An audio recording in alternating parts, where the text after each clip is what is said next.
Hey everybody, Todd and Sarah from Living Hope. Where there's always hope with God. Yeah. Hey, welcome. Ooh, we got an Irma. Hey Irma, you were the first one to say hi.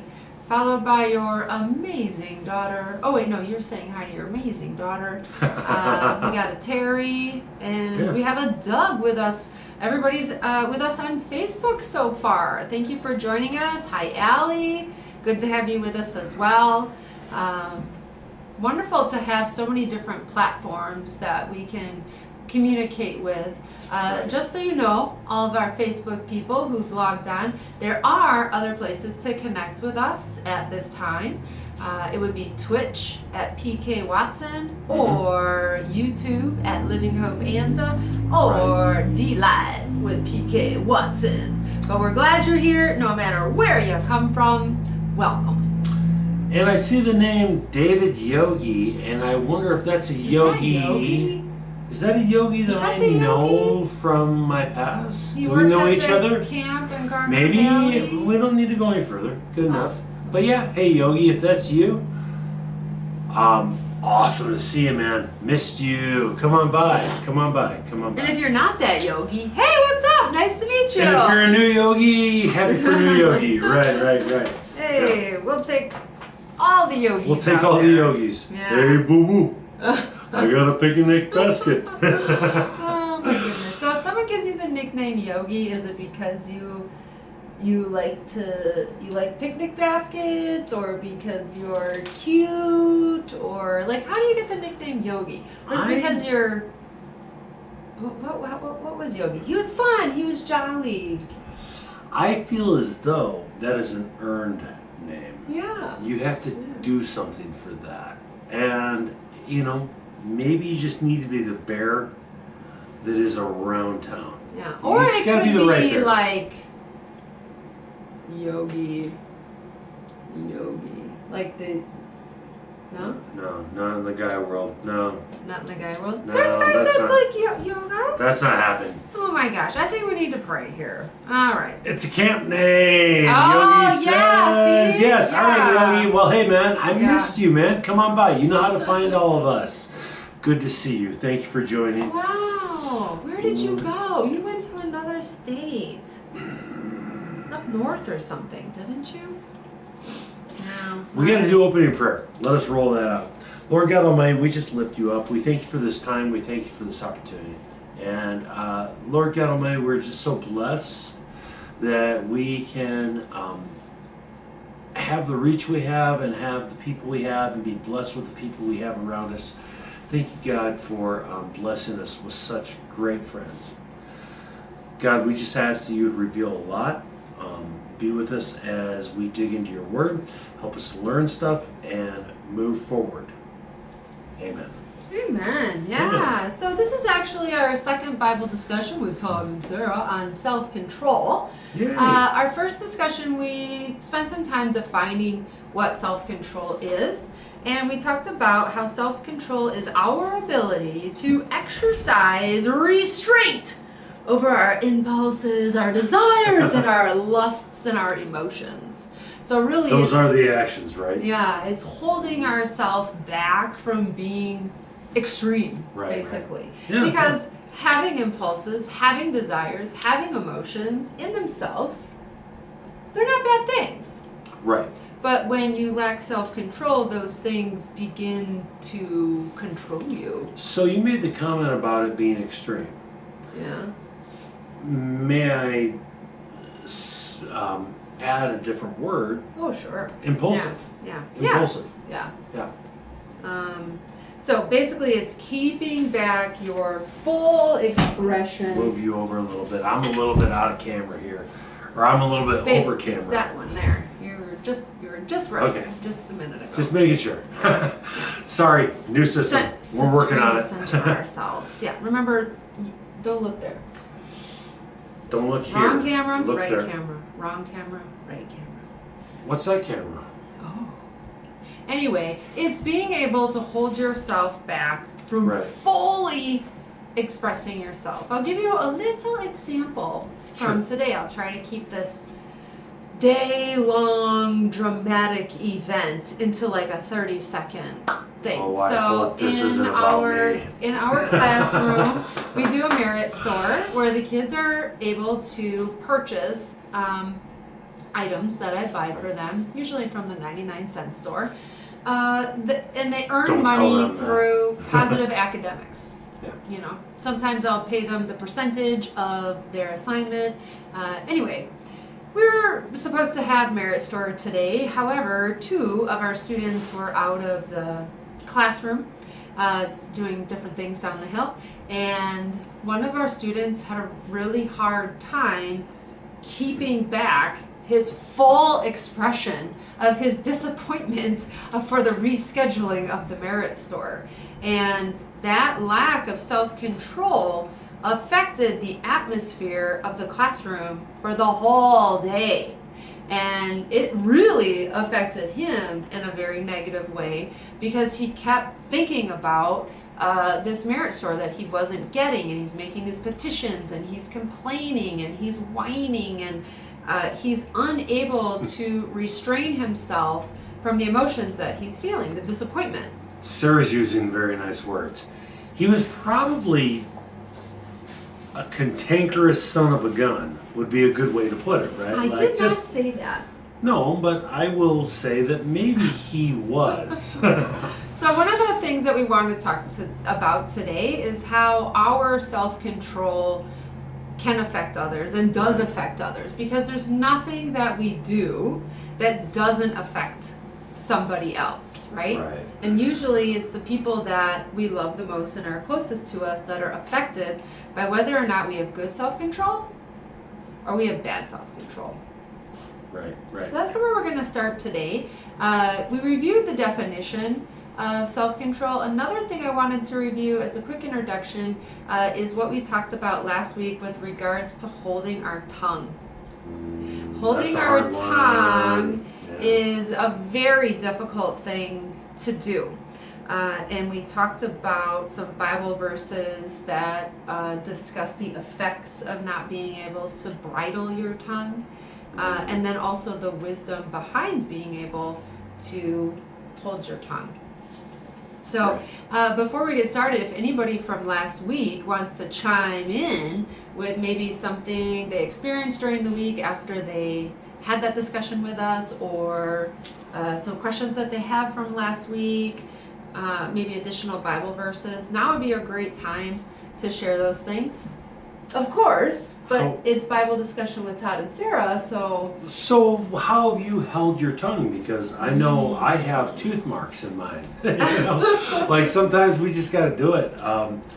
You know, I might sound like a broken record with it, but if I had a nickel, I shouldn't say if I had a nickel, but more than 3 times in the last 3 years, I have dealt with customers that were in their bad day, and someone had recently passed in their family, like a spouse, like someone that was really close to them. And it was like foot in mouth, maybe. And yeah, and it's just like, man, I don't want to deal with this. And then all of a sudden, you find out they had a loss, like a real true loss, and it's like, oh man, I need to back up and be helpful because nothing really matters right now as much as helping you deal with your situation to the best of my ability, right? Like this is my opportunity to be a gift to somebody, so I need to do so. So yeah, sometimes we kind of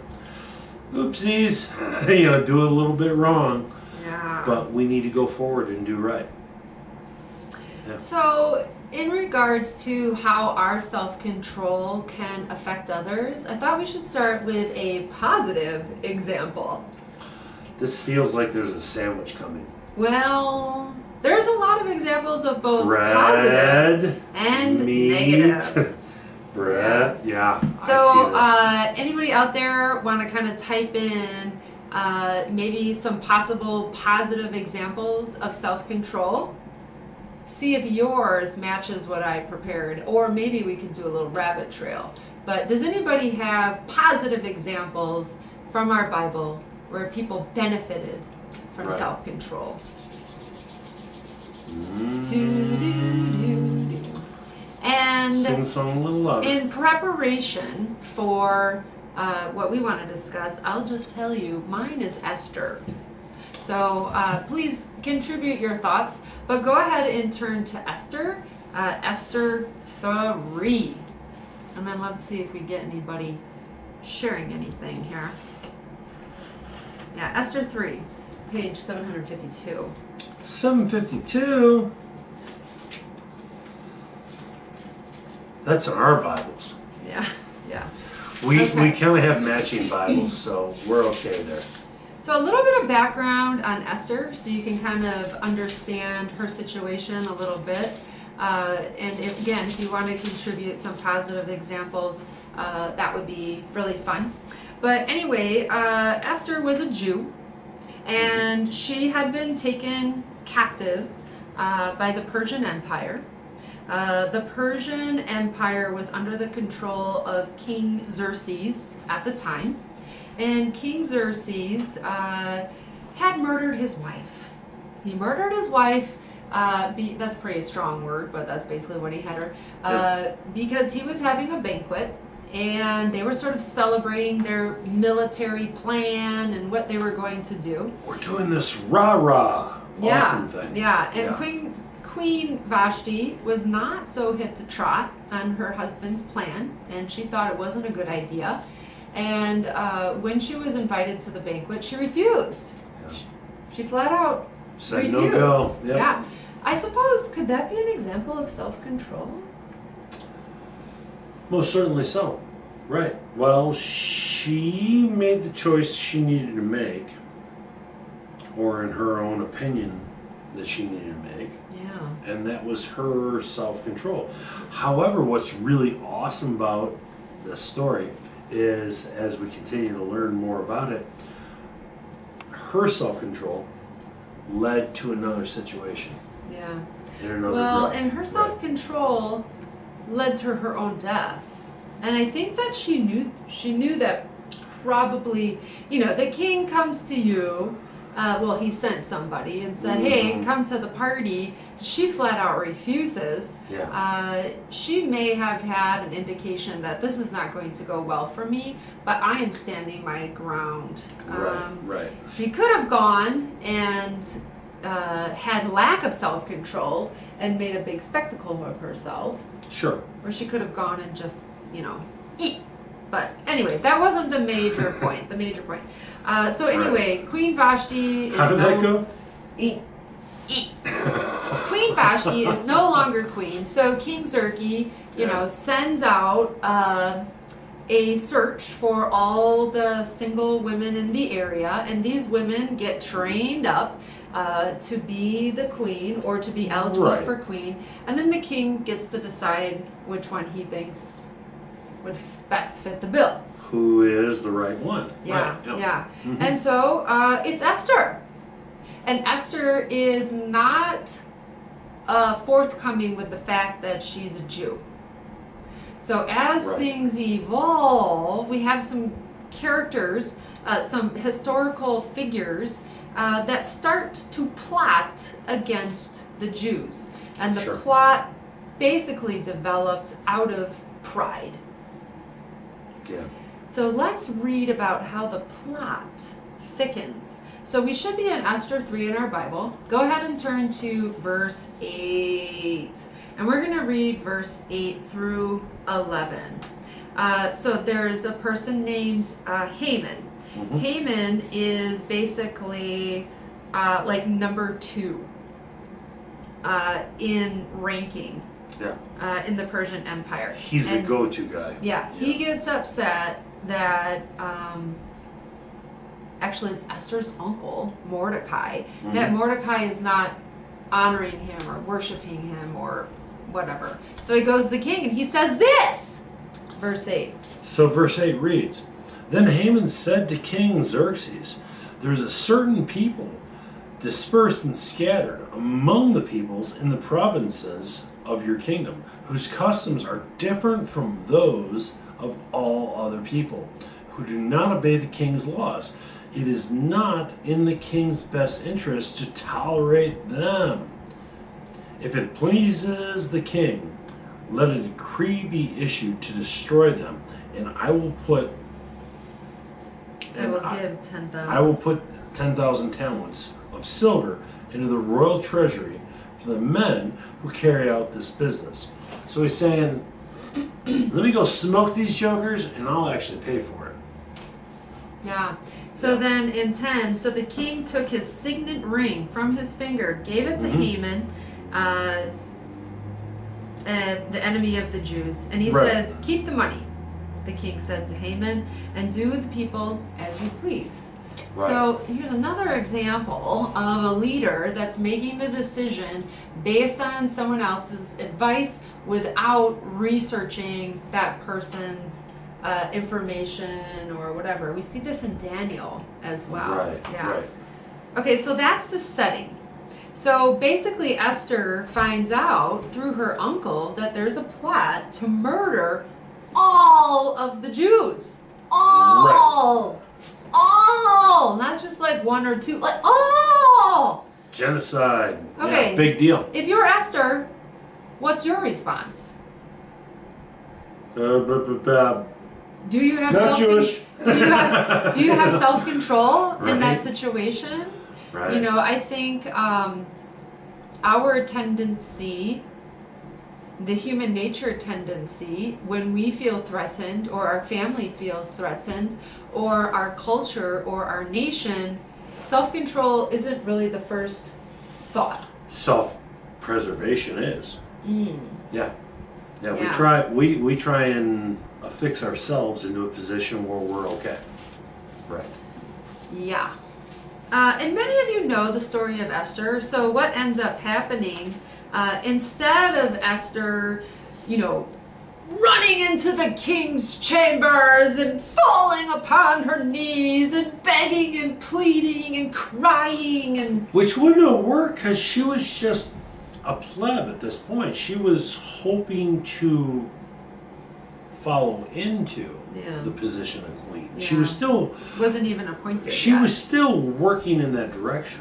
Right. So remember, our definition was the ability to exercise restraint over your impulses. So if you were Esther, what would your impulse be? Would it be to react to anger? Would it be to react to the threat? Our desires, right? You desire to protect, so will you fight back? And our emotions. Right. So our positive example comes from Esther. In chapter 7, we learned that she very kindly invites the king and his second in command, Haman, to a fine dinner. Right. And what happens at dinner, do you remember? Well, I would like to quote it directly, but it turns out that Haman got found out Yeah. that he was not fully honest with the king. Yeah. And the king did not like that because, you know, when you're in a position of leadership, your subjugates, the people that are underneath you, I don't mean it that way, but just the people that report to you, they have to be fully honest. He wasn't so much. And then there was recourse on that action. Yeah, so there's actually two dinners. The first one is described in chapter 5, actually starting in verse 1. It says, on the third day, Esther put on her royal robes and stood in the inner court of the palace, in front of the king's hall. The king was sitting on his royal throne in the hall, facing the entrance.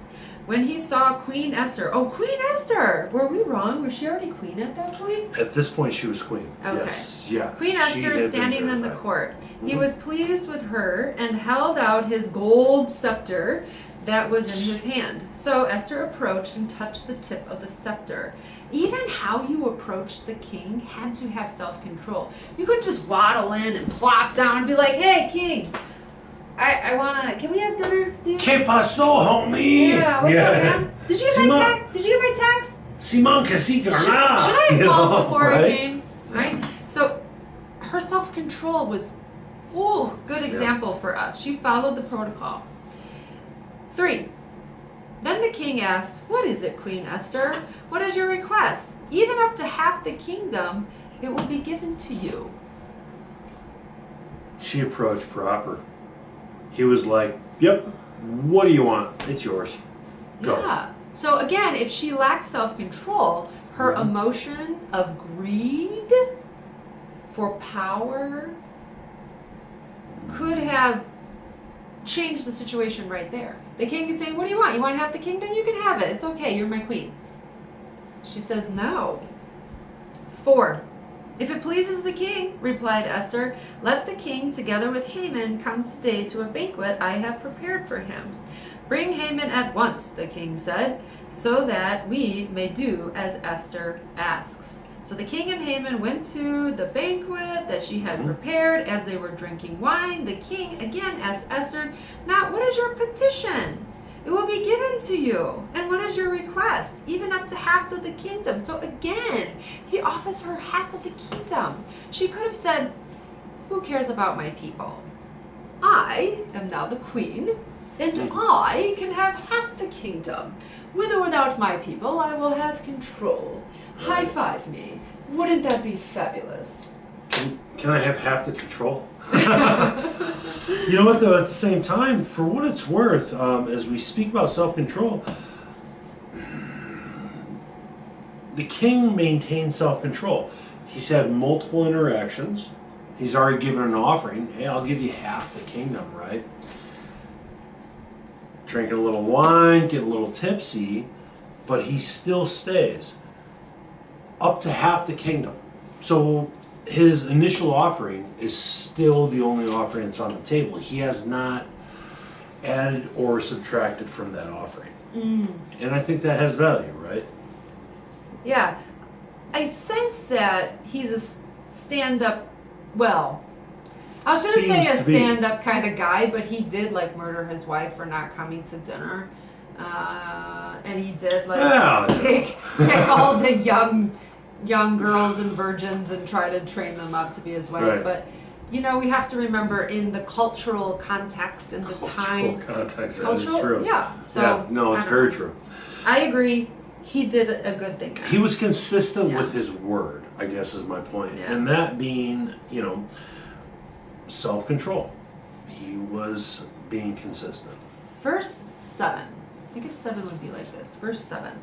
Esther replied, my petition and my request is this. If the king regards me with favor and is pleased the king to grant my petition and fulfill my request, let the king and Haman come tomorrow to a banquet I will prepare for them. Then I will answer the king's question.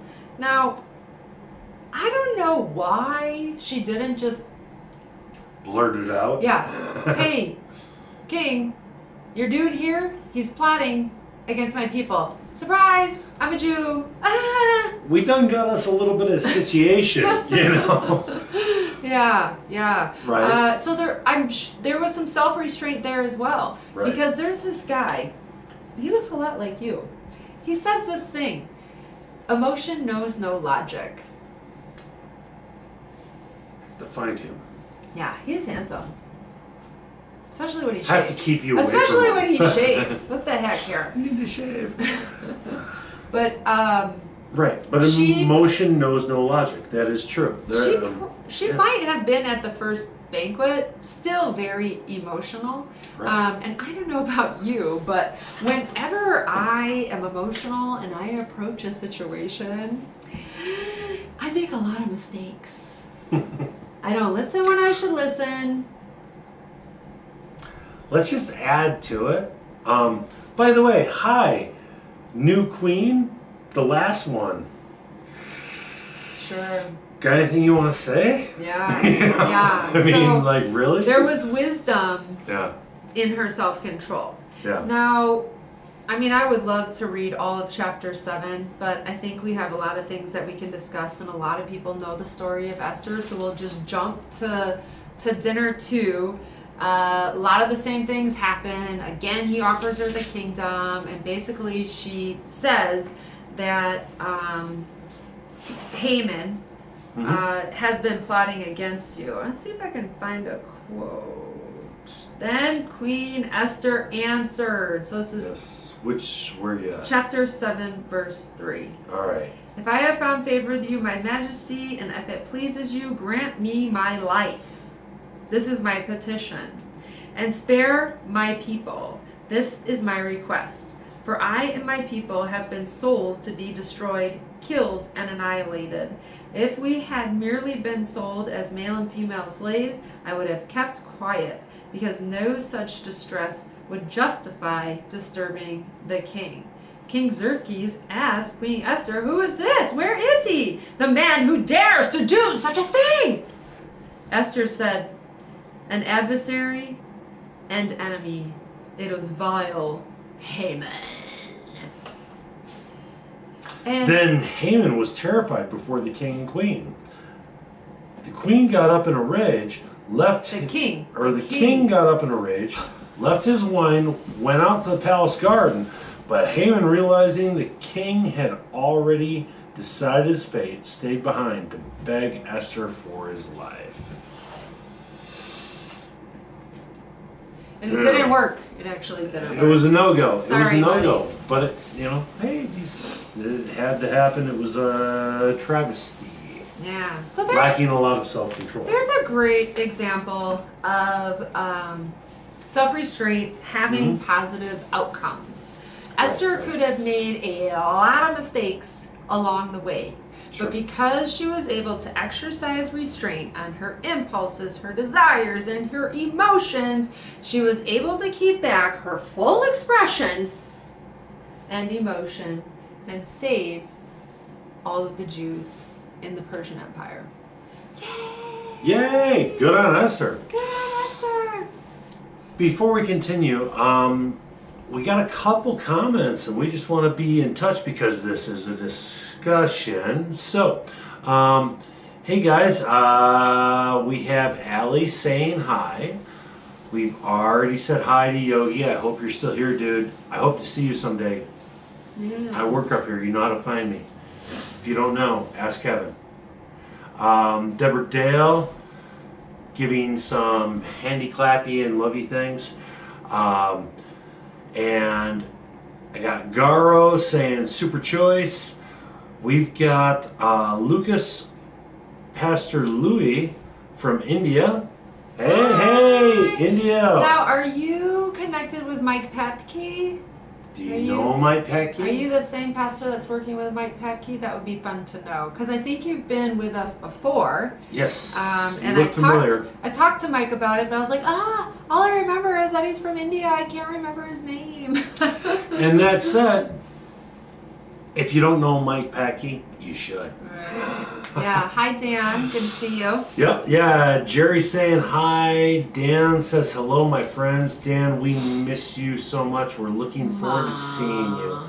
And then Sandy's here, and she says hi, you two. Good. Oh, wow. Yay. Hey, Sandy. Yeah, so we we'll have be in Sandy. touch. Yeah, Sandy's on Facebook, and then her son Jerry Yes. is on YouTube. You guys Right should on. sit closer to each other. Maybe the internet would implode. You never know. Never know. If you get YouTube, Facebook, too close, bad things. Okay, so, sorry, that was gross. You know how it is when you get cold and then your nose runs and then you do things that you do in private but you wouldn't do on the internet? I just did that. Talking about self-control. Yeah. Right. Like, hey, when you get a drip, like it tickles You got and a it drip. irritates. Okay, I want to take that example of Esther and kind of relate it to a verse from 1 Timothy chapter 3. That's right, 1 Timothy chapter 3. This is talking about being an overseer. Now, in the context of 1 Timothy chapter 3, Paul is telling Timothy, who's in Ephesus, this is how you find people to lead the church. This is what you call them. This is their character. This is what you look for. And this is what you have them do. In the context of Esther and self-control, we're really just looking at it as an example of a leader. When you have a leader, what kind of things do they really need to be mindful about in regards to their self-control? And if you have a leader who lacks self-control in these areas, this might be something that you could help them with in a loving and kind way. Gentle right? manner, right? Yeah. Yeah. Do you want to read for us 1 Timothy chapter 3, verse 2 and 3? 2 and 3. 2 and 3. Okay. 1 Timothy I just said that. 3, 2, and 3. I'm nerdy about always making sure I repeat the reference because I want to make sure we have a You point see of me lacking self-control right now? We have a point of responsibility, and so when we quote from the scripture, we want to be direct. Point being, now the overseer must be above reproach, the husband of but one wife, temperate, self-controlled, respectable, hospitable, able to teach, not given to drunkenness, not violent, but gentle, not quarrelsome, not a lover of money. These are all the things that can trap us and challenge our self-control. Right. And when you're an overseer, and even if, we're all overseers of something, right? We're overseers to of some degree, right? ourselves, Yeah, right? yeah. Many of us are in relationships with people that we love, even if it's just close friendships. Some of us are parents. Why are you pointing at me when you said close friendships? Well, because I was I'm demonstrating. picking. Okay. I like to pick. I know. He does I will oversee picking. Yeah, right. But these are things to really bear in mind. These are traps. I mean, Paul mentioned these specifically because these are traps that people had fallen into, and they're the same types of traps that I and you can all fall into. I So know be not careful. what you speak of. Yeah. I've just found them all. Yeah, right? Okay, so a while back, we asked if anybody out there in internet land had an example of good self-control. And my friends, we didn't get one. We didn't get one. Hello? Knock, knock, knock, knock. Is anybody there? True, true. However, we did get a reply from Dan saying missing everyone very much. Yeah. Yep. Yeah. And it's mutual. And Jerry saying self-control. So, yeah. Okay, well, I have a bad example. It's not a personal one. Oh, I thought she was going to point at me. Jeez. All right. Oh, gosh. Feeling a little bit clumped here. Isn't it from like Saturday Night Live or Yeah, something? it was. Yeah. I was actually curious if anybody would pick up on it. Oh. Okay, so let's turn to Joshua. Joshua chapter 7.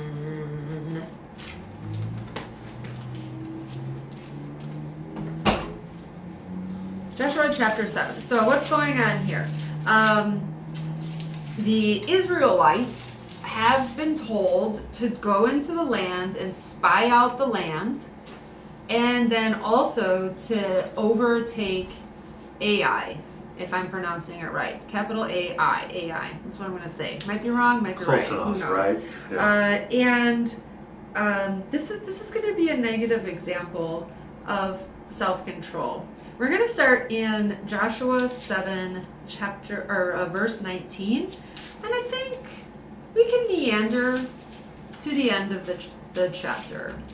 Babe, do you want to start reading? I will. You got to go back and forth, unless you lack self-control and hog it all like you did that one time. Joshua 7:19.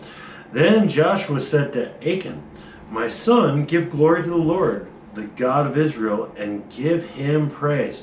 Tell me what you have done. Do not hide it from me." And Achan replied, It is true. I have sinned against the Lord, the God of Israel.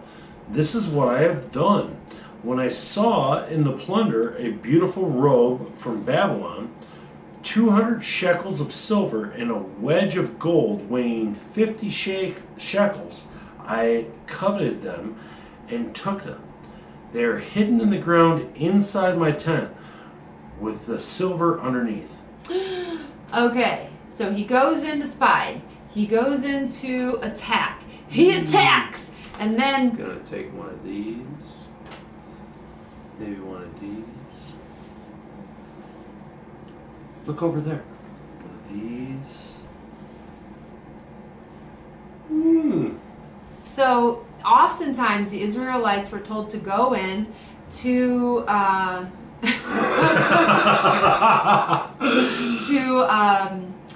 to annihilate the people. Right. Sometimes they were told to take things. Sometimes they were told to take certain things, and sometimes they were told to take nothing. Kill it all. Annihilation, And man. leave it there, Annihilation, right? So this right. is a time where they were supposed to take nothing.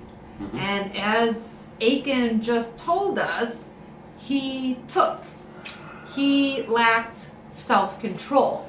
He did not have the self-restraint to control his own lust, his own emotion, his own desires, and his impulses. So we're going to see what happens when he does not have control of this. Go for it, babe.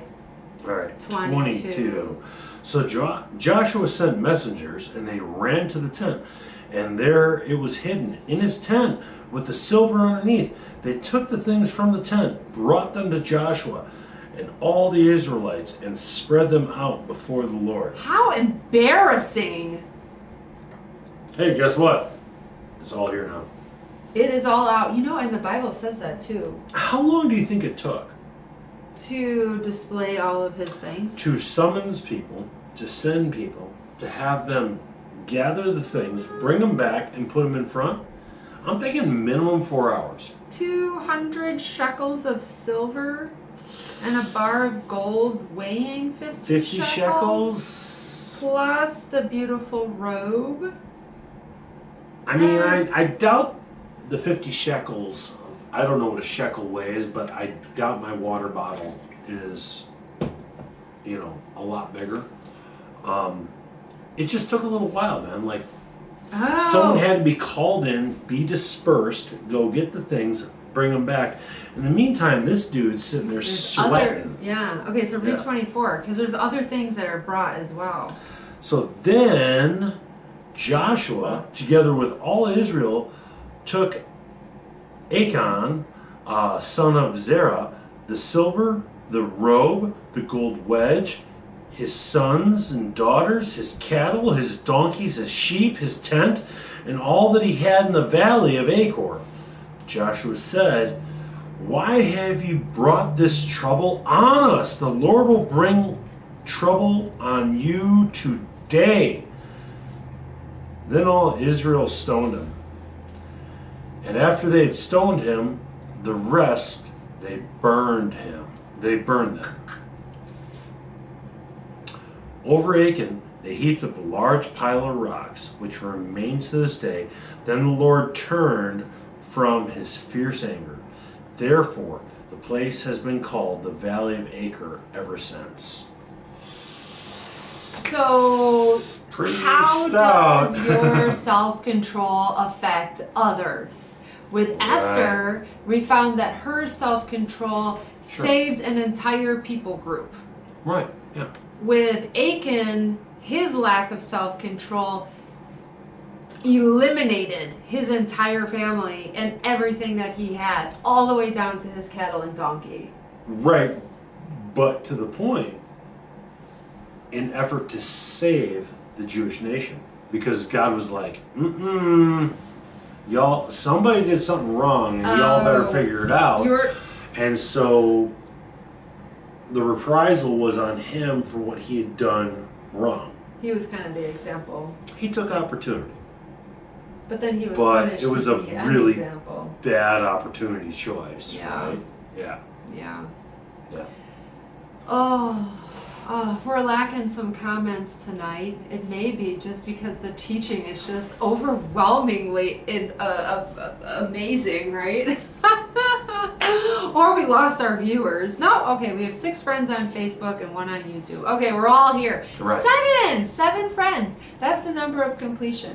But if anybody has anything they want to share, we encourage you to participate in the discussion. Please feel free to. Any thoughts you might have, any other biblical examples of good self-control or bad self-control, or even personal examples of your good or bad control and then what happened to you. Yeah. But definitely, like we said, our self-control affects others, whether we like it or not. Sure. And basically, everything we do affects others. You know. To some degree or another. Yeah. Yeah. Oh, Jerry goes, oh, my aching hinny. You're funny. I think that's Heine. Heine? Oh, my aching hiney. Yeah, Yeah. I hear ya. Okay. Oh, the Wisconsin's coming out. Okay, Oh, I so, hear ya. babe. Shut the front door. What are you talking about there, eh? Yeah, babe. Is it the Heine? Yeah, the hiney. There. The tiny hiney. The tiny Heine there, Behind eh? me. Yep.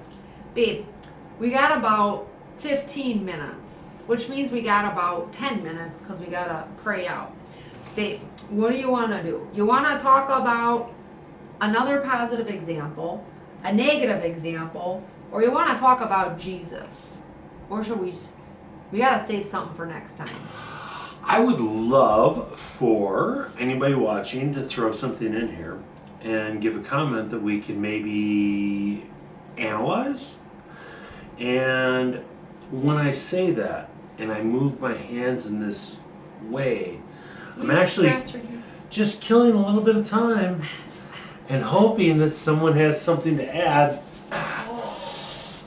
Look at that. That's a good back scratch right there. Yeah.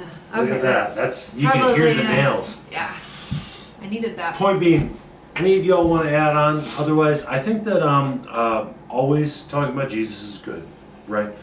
Same time, practical application, daily application, man. I know I fail so much on self-control. Like when this topic came up, I was like, really son of, you know. Yeah, I would think like, that was Sam. I didn't want to have to deal with this topic, nor do I still want Because to. joy is so much funner Right. than faith, yeah. To talk about self-control, once you know, you gotta do, otherwise you make a boo-boo and you get an aching hiney. There's the Wisconsin again there, Yeah, eh? I can't wait to have some cheese curds. Order. Can we have fish fry? Well, let's take the boat over to the bar and then we'll have some cheese curds. We can and take the boat. Did you see any deers? We'll have to get some eggs and some milk when we're at the bar because that's where we get our groceries. Enough of that. Point being is, I know that we all need help on self-control. I do. I know I'm very lack in that area. And we all do to a degree, right? Like it's varying.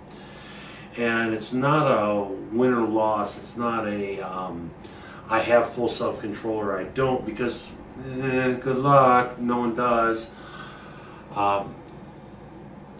We struggle through these things individually, right? Like And together. and right. So individually we have our own struggles. We can share them together, and that's how we can help grow. And sometimes that's a problem for me too, right? Is like the individual to the group. But that said, like when we can discuss what we have going on, when we can actually put the effort in to go further and to do better on our own behalf, to gain self-control, to gain wisdom, to gain knowledge, to quit making mistakes, to go further. At that point, that's part of experiencing Christ in our lives because we're learning and we're growing at that point. And it's really easy to get down when we can't because sometimes we make mistakes and it's easy to feel negative. God knew that was happening anyways. He says, it's okay, try again, I think sometimes we don't like the fact that having self-control is a struggle.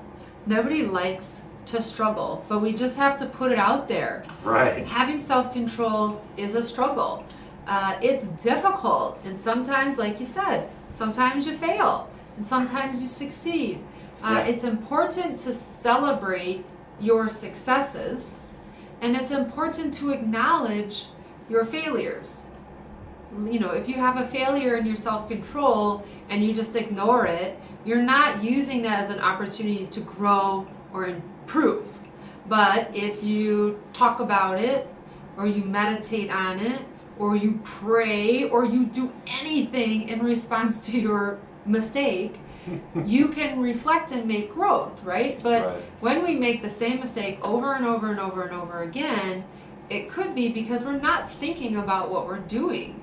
We're just, we're not trying to restrain ourselves. We're not exercising self-control. We're just responding. We have no control over our emotions or our desires or our lusts. We're just going with the flow. And so I think from my perspective, kind of taking a point from yours, is that we need to be open and honest first and foremost, like with God, right? Because God sees it all anyway, and He wants you to talk to Him about it. Then we need to be open and honest with ourselves, because we can deceive ourselves very easily. Oh, it was just one little thing. It's not that big of a deal. Not an Nobody issue. even knows. No, I'm sure it can't affect anybody. Doesn't even count. Those are all lies. You know, we need to be open and honest with God, with ourselves, and then with the people who want to help us. Because none of us are without someone who wants to help us. We'll be here. If you feel like, oh, I don't have anybody to help me, look around, man. Okay, you got a lot. You got a lot. Okay. Dan Robinson posted a comment saying, talking about times you lose it is not something one likes to share. You're right. It's true. Yeah, you know, we don't want to acknowledge when we make mistakes. The flip side of it, though, is, and Dan, I know you know this because I know at one point in time in your life you were a diagnostician. You did mechanical work to a degree, and sometimes, or the only way you know there's a problem is to diagnose the problem, right? Like, I had a customer come in just the other day, and he had a wheel bearing problem, and he realized he had a wheel bearing problem, but he didn't want to address his wheel bearing problem. And when the car started on fire, he needed to address the wheel bearing problem. And then it got a lot more expensive because I had to take that wheel bearing apart piece by piece with a torch and a die grinder and an air chisel. And, you know, the point is, when you can address a problem, now you can deal with it. It's not really, you know, we always, we talk about problems as negatives, like it's cultural for us. And what about your image, Dan says? And all these things, right? And what if? And at the same time, you know what? When you can address a problem, now you can make movement. Yeah. Step one, Yeah. figure out what's wrong. Step two, how do we deal with it? Yeah. You can't do the step two without the step one. We got to go to one, Yeah. right? No, I totally agree with you. And Dan made the comment like, oh, what about my image? You know, that's the thing. An image is just a picture. Oh, good point. Right? That's deep, actually. That's really deep, yeah. And it's not truth, right? We all have images because we put purpose into developing our image. Yeah. I'm a teacher. I purposefully buy clothing that's appropriate to wear with children in the classroom, i.e. nothing super low cut. Everything has, you know, sleeves around my elbow at least. I'm not tank topping it to work. I'm not wearing short shorts. And in fact, because of the population that I work with, I don't even, if I do wear shorts, they're like at the knee. So I create purposefully that image. Yeah. I am your middle school teacher. This is the example that I'm giving you through my clothing. I am conservative in my dress. I respect my body. I buy clothes that I can move around with and get on the floor with, because sometimes we end up on the floor. I create that image. When I go down the hill in Temecula, the weather's different. I'm shopping. Not many people know me down there, and so my dress is completely different. And then when I go to church, I create a different image, right? This is finally my opportunity to like dress up. I can wear dresses. I can wear more jewelry than I usually would. Maybe I'd spend more time on my hair because I have time to do that. And I want to come to church creating an image that I'm excited to be here. I'm respectful of what I'm doing here. But then when I go to bed, I mean, you know what we look like when we go to bed? Well, I hope they don't. But that's totally different, Right, right? but yeah, it's a different mindset. You got your little pajama warmy fuzzy thing going on, and you want to snuggle in and be comfortable. Yeah, right. I do not go to school in my pajamas, and I do not go to church in my pajamas. I create that image, and we all do it. Every single person on the planet does that. Mm-hmm. So we should know if I do it, other people do it. If I I make mistakes, other people are going to make mistakes. And if I judge that person in their lack of self-control, I can expect possibly that they're going to judge me. So if I don't judge that person, I would hope then that when I have to expose my issue, or it is exposed on my behalf, that they wouldn't judge me either. So we're all, we all think like, oh, nobody knows that I'm not really like this. Like I have this mask. We all have masks. We all know that, and not the kind. Not the required kind. The middle school mask, and then the Sunday school teacher mask, and then the wife mask, or the hat, we could say. But anyway, we have to be mindful that none of us are perfect. We all struggle. Self-control hurts, but it has so many great benefits that it's worth it. Well, hurting is sometimes temperance, right? Like you take a piece of metal and you get it really, really hot and you dunk it in a quench in oil, and now you've tempered the metal, you've hardened it, right? And I think that, to a degree, self-control, it's a tempering thing. It has a reoccurring effect, and as you continue to do so, right? The other thing, I think one of the things I'm very blessed with our opportunity to have the Bible discussion with Todd and Sarah, and to have, what are the other classes? We've got Mike Patkey Tuesday morning. Let's see. I'm going to look because I don't want to. So we've got Tuesday morning Daily Dues with Mike Patkey. He does that from 9 to 10 a.m. SoCal time. Here. Right here. And then Thursday from 6 to 7, we've got Deborah Dale and Terry. And those guys are nuts. They're awesome. They're fun. Pastor Kevin, he does 7 a.m. Wednesday, Truth Builders. Here. Yeah. And then he does an open prayer at 6 p.m. on Wednesday as well. Right here. Right? So we have these different things. Point being is all of the different individuals that are involved in our little gathering, our little group, none of us think we're above and beyond anything. We all have our shortcomings and we're willing to acknowledge those, and we're all working on them, right?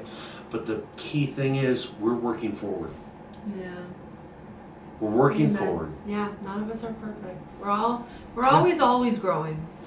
Dan Robinson from Facebook said, with all these images, I just listed off like 4 of them that I have, are we attempting to create a false image?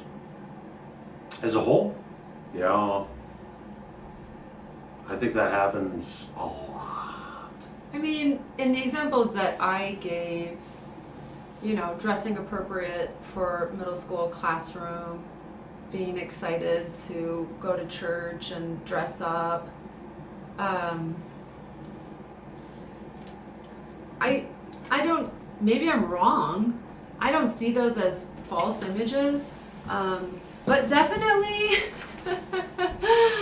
you know how it goes when you're in the car on the way to church? And for some stupid reason, something comes up. And you and the other person in the car start arguing. And then you get to church, you park the car, you walk in, and you're like, hi! Or my mom used to do this. She'd be like, rah, rah, rah, rah, rah, rah, and then the phone would ring, hello? I would consider that a false image. And I think maybe in those cases, we do that to project that everything's fine. Didn't just get in a fight, not yelling at the kids, everything's fine. And in that regard, I'd agree, Dan. We do sometimes purposefully create a false image so that we can project that everything's just fine. So somewhere around 15 to 17 years ago, I had a television. There was a box, and it showed things on it. And I remember seeing a commercial. It's been that long since we've had a TV. It's really nice going without one. I highly recommend. Nearest window out. But I remember one of the last commercials I remember seeing on TV. It was this dude, and he had this cool vehicle in the driveway and a boat, and he had this house, and it had a white picket fence, and he had like a golden retriever and like 2.1 kids and Oh, yeah. the wife that was like all to the nines and everything. And he's driving, or he's talking about all of his stuff in this commercial. And he's driving his lawnmower and he's cutting the grass. And he's like, you might ask me how I do this. I'm in debt up to my eyeballs, with a smile on his face. And I was like, yeah, guess what I don't want to do. Yeah. And so then I threw my TV out the window and never had another one. I think that, Dan, you are absolutely right. People do attempt to personify. Yeah. You know, there's also a point where you come correct. You know, I mean, if Sarah and I were having a disagreement a minute and a half before we went live, we're not going to project that on you. That wouldn't be appropriate or professional, right? Like, that's not right. But at the same time, we should be honest with you, and We should. enough to Well, we should. fulfill We what should. we're doing, We right? should, yeah. And we what we're should. doing is we're having a Bible discussion on Biblical principles. biblical And principles self-control. and self-control, right? So, I mean, are you not telling the truth by not saying everything? Well, sometimes you don't need to say everything, Yeah. but you don't need to not say it either. That's an it depends Yeah. answer there. Yeah. Well, and Jerry from YouTube says, I use my off-road wheelchair when I'm adventurous, and it makes me want to off-road it. Then Debbie digs me back out. Yeah, so sometimes Yeah, we think she does. sometimes we think we're, real tough, right? Yeah. And then reality kind of sinks in, and maybe we need someone to bail us out. When we lack self-restraint, we can get ourselves in a situation where Right. we need help. We need Yeah. help to get ourselves out of it.